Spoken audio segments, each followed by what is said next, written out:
Bom dia, vamos lá, vamos ao que interessa. Eu vou deixar rolar rapidinho na tela um trecho do filme Moisés. Esse filme eu não sei de que ano é, certo? Mas nesse filme tem a participação de uma brasileira, de uma atriz brasileira, que fez Gabriela Cravo e Canela. Aí eu já tentei me lembrar o nome dessa atriz. Ela tá coroa hoje, certo? Mas nesse filme aí o que tem é o seguinte: Moisés vão levando crianças, certo? Nesse filme aí os soldados do faraó, certo, invadiram as habitações dos hebreus. Olha o cara jogando na água. Eu acho que é Moisés, certo? Eles vão correr, sabe? E ali vão socorrer o molequinho, certo? Tem menos de 2 anos, eu acho, entendeu? Vou agora fugir do YouTube, certo? Deixando só ali na tela a imagem mais distante, certo? Mas assim, mostrando aí, não vou competir, sabe, com o Horta, certo? Dizendo que isso é uma narrativa, sabe, que isso é ficção, entendeu? E na verdade tá certo? Nós estamos aqui diante de um filme que tem um roteiro, que tem um texto que deu base a esse roteiro, certo? Que tem atores e atrizes que fizeram aí o fingimento, certo, de fazer essa encenação aí, essa mentira, entre aspas, entendeu? Mas é sobre isso que eu quero falar. Eu quero falar aqui de uma figura, de uma intelectual que eu conheci quando fazia letras, já no final, sabe, do curso. Na verdade, não foi quando fazia letras, foi quando eu estava lecionando linguística na Universidade Federal do Pará, sabe? E lá apareceu, né, uma aluna da UFPA, da capital, certo? Eu estava no interior. E essa aluna precisava fechar, né, a grade, certo, de matérias cursadas e estava dependendo, salvo engano, não sei se era semântica ou era linguística. Eu só sei que eu tinha que dar aulas, então, individual para ela, sabe? Essa pequena depois ela veio para Belém, eu estava no interior, e ela veio para Belém, fez concurso numa cidade aqui da zona metropolitana de Belém, Castanhal, e logrou êxito, certo? E deve ser até hoje professora da UFPA, vai ver que adquiriu mestrado depois da graduação, doutorado, pós-doutorado, não sei. Era uma garota assim, muito esforçada, sabe? E eu creio que ela teve êxito. E deve ser hoje professora, jovem ainda, é professora, jovem mais ou menos, certo? Deve ser ainda a professora da UFPA. Eu reporto essa coisa a título de memória, memória afetiva, certo? Memória afetiva. Isso de alguma forma vai interessar para a história do campus de Altamira, sabe? Quando um dia resolverem, sabe, contar a história de como aquele campus surgiu. Mas a figura intelectual que eu quero lembrar, sabe, é Júlia Kristeva, né? Pelo nome se vê que ela é uma eslava. Ela nasceu, búlgara ela, certo? Aqui diz aqui que ela é búlgaro-francesa, certo? E nasceu em 41, né? E tem hoje 82 anos, está viva ainda, certo? Tem aqui umas fotos dela, etc e tal, entendeu? Ela sofreu influência de Roland Barthes. Barthes, deve ser francês. Eu conheci, tive livro desse cara, certo? Também sofreu influência de Freud, Mikhail Bakhtin, Hannah Arendt, João Duns, Escoto e outros aí mais, certo? E aí tem o nome dos livros dela: Poder do Horror, Sol Negro, aí fala que depressão, Desejos em Linguagem, certo?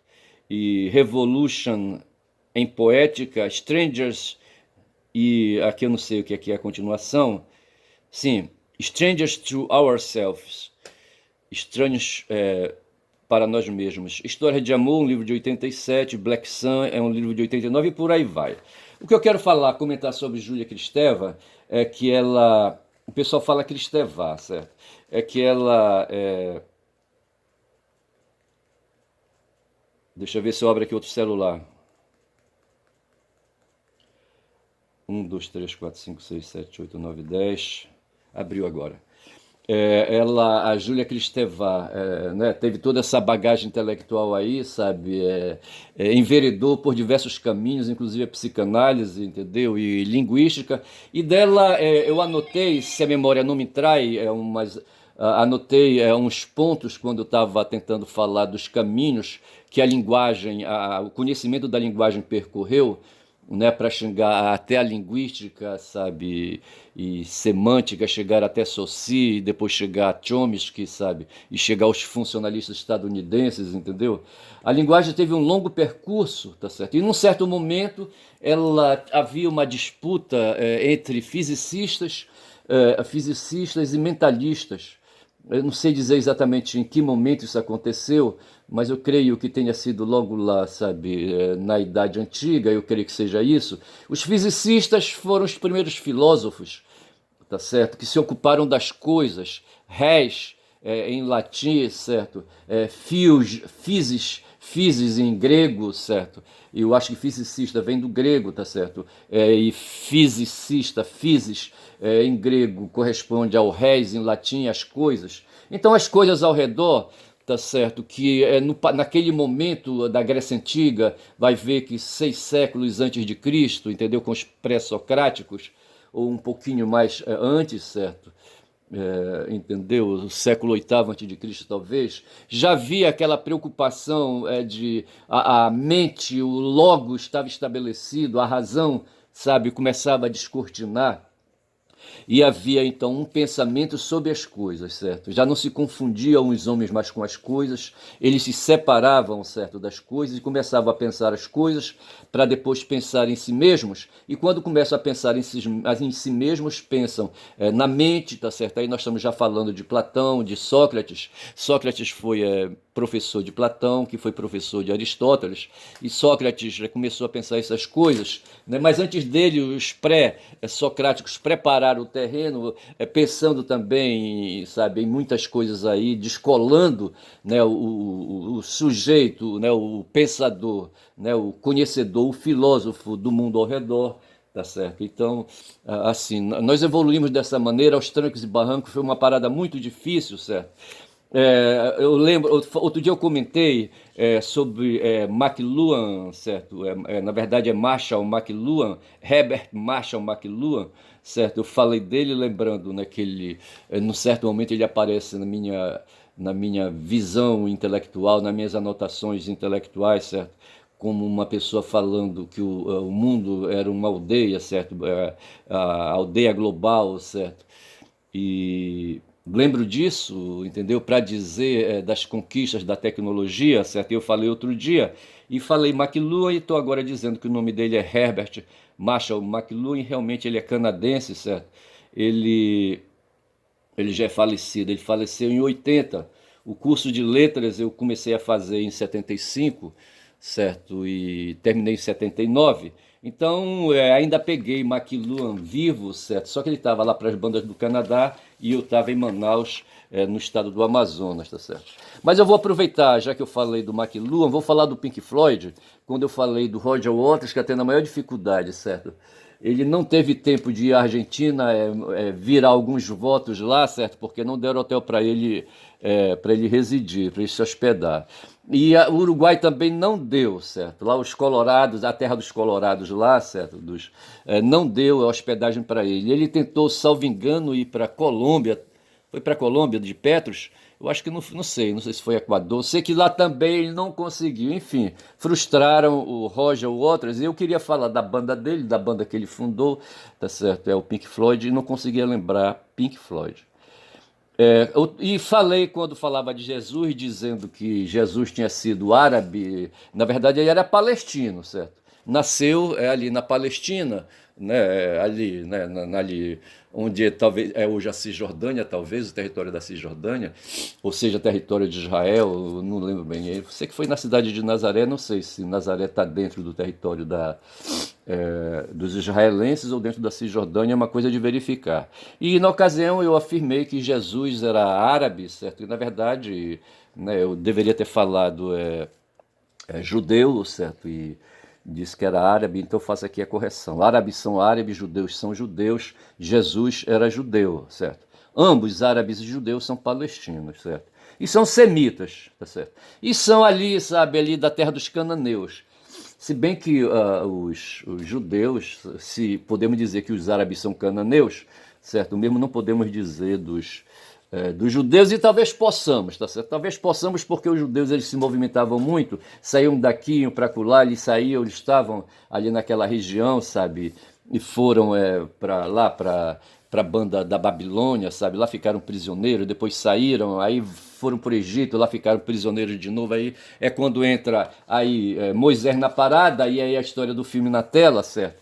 Em que alguém buzinou no ouvido do faraó, tá certo? Que um libertador estaria vindo aí, um Messias, entre aspas, não sei se já usava a expressão Messias naquela época, mas viria um libertador aí do meio dos hebreus, certo? Aí o faraó que foi que disse: não, não, não, não, esse hebreu não vai prevalecer, certo? Matem todas as crianças de 2 anos para baixo, porque tinham dito que teria nascido, né, um hebreu. Essa história aí do Moisés parece muito com a história de Yeshua, certo? Quando no tempo também uns fuxiqueiros reis vão comparecer à presença de Herodes e dizem lá por Herodes: ó, tá vindo aí um libertador, sabe? Mas acho que eles estavam inocentes nessa parada, tá certo? Eram fuxiqueiros aí inocentes, entendeu? Aí comentam isso para Herodes, vão embora, o Herodes pega, manda a guarda dele, sabe, percorrer ali, né, as cidades ao redor. Ali ele estava na Judéia, certo? E não sei se o palácio dele era em Jerusalém, sabe? Sei que ele manda aí, sabe, os soldados irem para as embaixadas de Jerusalém, matar tudo quanto era criança abaixo de 2 anos, para ver se pegava, para ver se pegava Jesus, entendeu?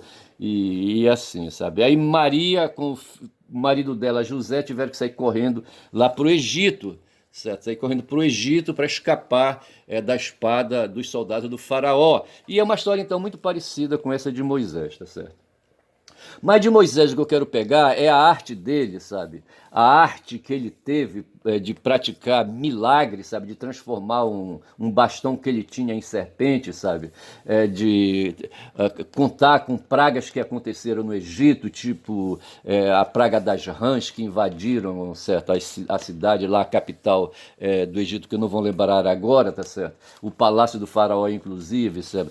Adoeceu todo mundo com uma doença maligna, uma peste, certo? O filho do faraó, me parece que o faraó perdeu o filho dele, sabe, para essa peste, enfim. E tudo isso Moisés capitalizava como sendo, não um ato dele, mas ato de um poder vindo de Deus, Deus que queria, o Deus monoteísta dele, sabe? Yahvé que queria, não sei se já naquela época identificavam ou chamavam o Deus de Yahvé, certo? E que a Yahvé, vamos supor que fosse, queria, certo, o povo dele fora, os hebreus ali fora do Egito, e Faraó teimava em não liberar, tá certo? E foi preciso assim, né, ele levar assim, né, umas surras aí da magia. E é de magia que eu quero justamente falar, porque eu quero lembrar aqui o Horta, tá certo? O Horta, que outro dia escreveu, né, escreveu não, numa entrevista, ele falou para Daiane Santos, certo? E teve um corte dessa entrevista, onde ele fala do pensamento mágico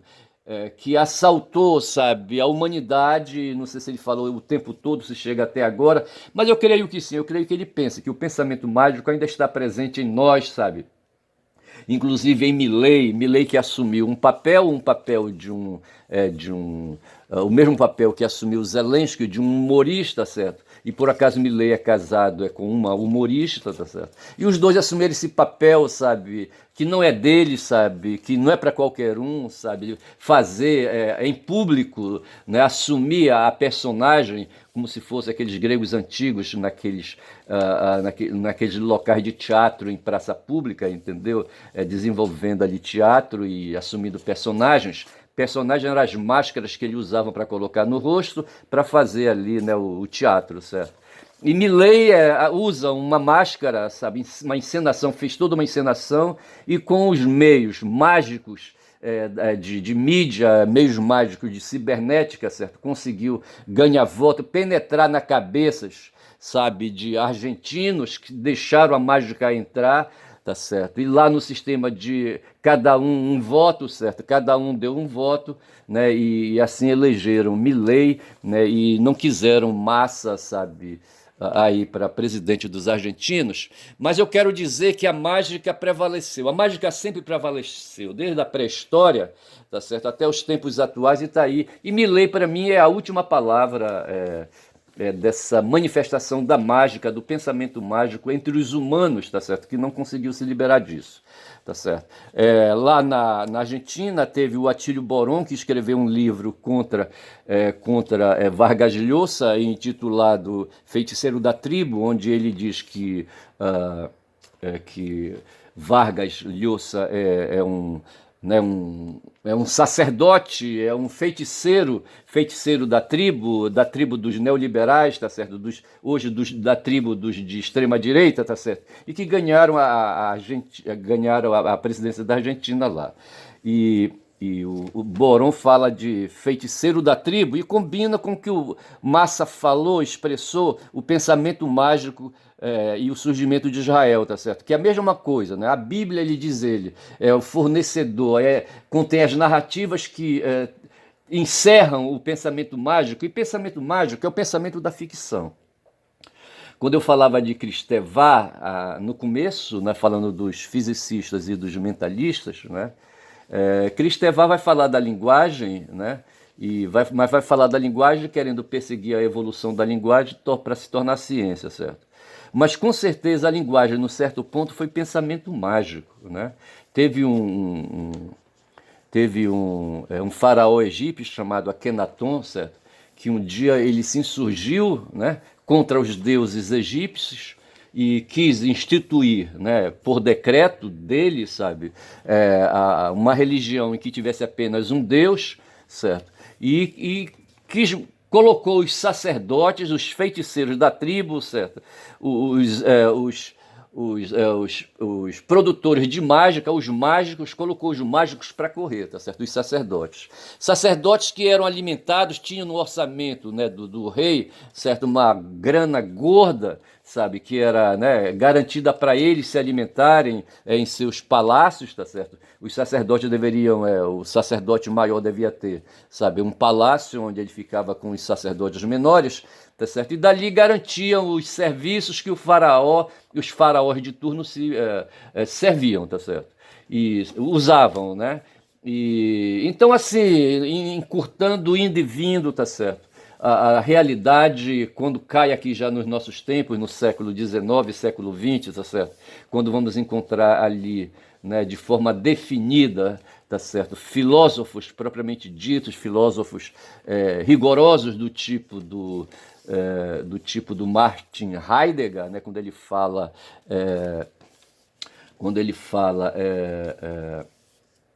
o diabo, né? Cacete, não vem a palavra, tá certo, que eu quero lembrar, né, quando ele fala da epistemologia, tá certo, ou do próprio Arthur Schopenhauer, quando ele fala e não fala, tá certo, mas eu vou pular essa parte aí, mas eu quero dizer o seguinte, né, que mágica e feitiço, né, se opõem à realidade, tá certo. Então, nós tínhamos ali, e não tínhamos, certo, porque eu não estou conseguindo aqui evoluir meu pensamento, né? E vou passar então agora para um outro ponto, tá certo? É fogo, cara. Para fazer algumas outras correções que eu citei, num vídeo aí eu falei que Aristóteles era de Égira, uma cidade, né? Aristóteles era de Égira, na verdade era de Estagira, uma cidade que Filipe da Macedônia, certo, conquistou e destruiu, certo, reduziu a cinzas, mas levou Aristóteles para o seu palácio para ele ser o mestre do filho dele chamado Alexandre, tá certo? E outro dia, no outro vídeo, eu falei, foi ontem eu acho, certo? No vídeo de ontem, eu falei que lá nos Estados Unidos, citando dois filmes do Clint Eastwood, né, que aproveita de figuras da religião católica, uma freira e um padre, certo? E nesse filme ele fala, né, da bandidagem que tinha ali ao redor, certo? E que o padre, por exemplo, e a freira, certo? No filme da freira tinha que enfrentar os vilões, eram franceses. E no filme do padre, o vilão era um empresário de mineração que perseguia garimpeiros ali, pequenos mineradores, garimpeiros, tá certo? E E esse bandidão, sabe, esse vilão se servia de uma milícia, né, formada de bandidos, bandidos que vinham da guerra civil, certo, com as suas armas, rifles e revólveres, né, e prestavam serviço ali, sabe, né, de milícia, né, de proteção, para fazer proteção dos interesses, dos empresários, tá certo? E o padre teve que enfrentar. E aí eu falei que a bandidagem, sabe, não podendo ir para o norte, onde estava a civilização, eles foram para o oeste, certo? Para o oeste, né? E ali, sabe, onde estava havendo ali um movimento de ocupação, de assentamento nas terras indígenas, tomadas na marra dos índios, certo? E então a bandidagem foi para essa área. E eu falei que os bandidos estavam ali na periferia, como hoje estão as populações brasileiras, por exemplo, nas favelas. Tá certo? Aí eu misturei alhos com bugalhos, tá certo? Porque a questão é a seguinte: o que bandidos e habitantes de favela têm em comum é a pobreza, tá certo? As favelas e os rincões distantes, tá certo? É o abrigo das pessoas desvalidas, era nesse sentido que eu queria dizer, tá certo? As pessoas desprovidas de riqueza, tá certo? De riqueza material e de riqueza também cultural, tá certo? Creio que hoje os habitantes da favela são pessoas que lutam, certo, para se manter ali, né, com a coluna ereta, tá certo? Necessariamente não são bandidos, tá certo? São pessoas apenas desvalidas, desprovidas de riqueza material, porque no centro da cidade se estabeleceram, né, os empresários, a classe média, os burgueses, tá certo? Sabe, e na periferia ao redor ficaram as pessoas empobrecidas, sugadas, né, de direitos e de meios de sobreviver com dignidade, tá certo? Então faça essa correção aí. Faça a correção sobre. Eu falei também falei também dos extremo-direitistas do mundo, tá certo? E queria lembrar o Viktor Orbán na Áustria, certo? Queria lembrar da Marine Le Pen na França, queria lembrar dos que fazem o movimento Vox em Portugal, certo? Queria falar dos que fazem também o movimento na Espanha, que são movimentos de extrema direita, tá certo? Enfim, eu falei da italiana, que está lá também, que é de extrema direita, a Meloni, né? Enfim, fazendo essas correções e acrescentando limpeza, certo? E ficando então a coisa limpa dessa maneira, né? E eu creio então que a gente poderia já dar uma paradinha por aqui, tá certo? Hoje se lembrou que há um movimento hoje lá na Palestina com negociações intensas sendo levadas a cabo para libertar reféns, certo? O Hamas quer libertar 50 reféns, e aí vem a ideia, sabe, de que na verdade o Hamas, quando entrou no território ali de Gaza, fora dos muros, certo? Ele queria fazer reféns. E tem uma outra notícia patrocinada pelo Haaretz, que é um jornal de centro-direita israelense, certo? Mas que tem ali sionistas que se preocupam um pouco com os rumos do país, tá certo? E estão dizendo que, na verdade, os militantes do Hamas nem sabiam que estava havendo ali perto, ali na área, certo, uma rave, entendeu? Talvez nem saibam, nem soubessem o que é rave, tá certo? E que, na verdade, os que estavam ali foram baleados e assassinados pelos próprios israelenses, pelas forças militares israelenses, tá certo? E que hoje há esse esforço hoje de trocar reféns por reféns. E quando se fala dos reféns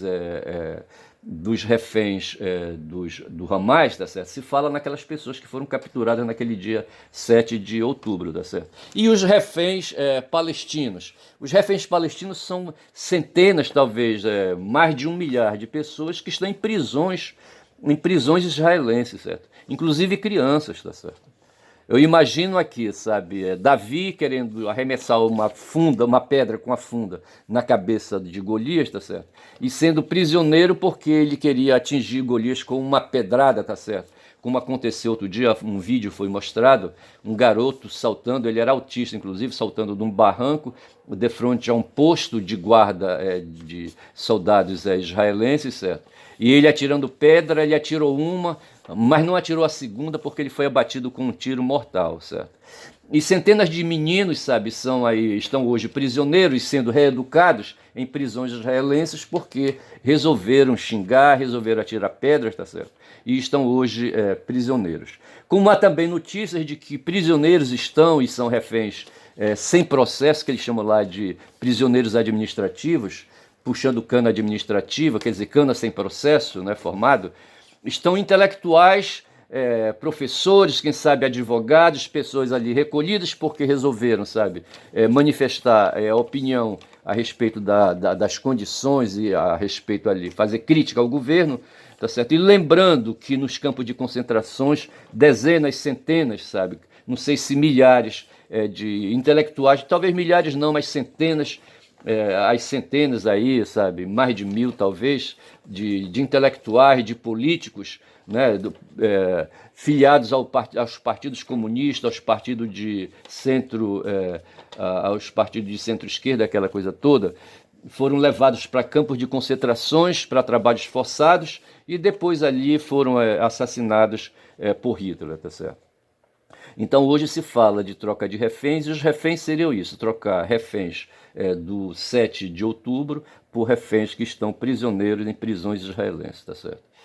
E eu paro por aqui, né? Eu vou parar por aqui porque já fui demais, eu creio que o vídeo avançou, tá certo? É mais ou menos isso, eu creio que o trabalho que eu quero propor é esse, tá certo? Então eu digo que meu nome é Ernest, certo? Falei demais, dei bom dia a cavalos e a éguas, tá certo? Com perdão das expressões aí chulas, talvez, aí, né? Cavalos e éguas, chamar alguém de égua, mas égua que eu estou me referindo aqui o animal, certo? Do sexo feminino, tá certo? A égua, né? O cavalo, o macho, a égua, a fêmea, entendeu? E fazendo aí uma metáfora, tá certo? Meu nome é Ernest, espero ter fôlego e motivação, sabe? Para continuar fazendo esses vídeos. Quero desejar a todos bom dia neste dia 21 de novembro, tá certo? Bom dia.